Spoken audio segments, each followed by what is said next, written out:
Çantan senin. Bu da defterlerin. Adı ne senin? Kaçıncı sınıf ödüyorsun?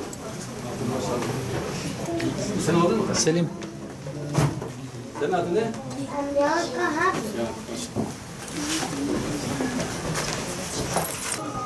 sen adın neydi? Tam Güneş. Kaçıncı sınıf ödüyorsun? Tamam maşallah. Ben getir o pembelerini. Selim. Bunları açalım. Bunu aldın mı? Sen aldın. Al aldın.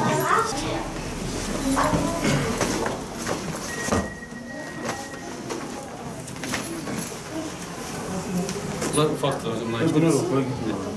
Bunlar gitmiyor mu? Sen gidiyor musun? Ben okula gidiyorum. Sen? Okula da gidiyorsun. O ufak çantaları alalım. Ben okula gitmiyorum. Şu ortaokulda almayanlar kalmadı değil mi? Deriz onu. Aslında biz. Senin adın neydi? Ayşe gel. Siz almadınız. Kahve aldın mı? İHA Ebrar olarak Diyarbakır Ergal ilçesindeyiz biz.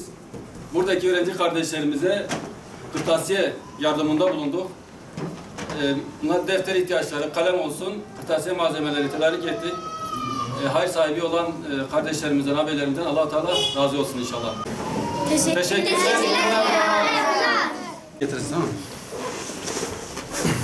Allah bilsin. Alalım.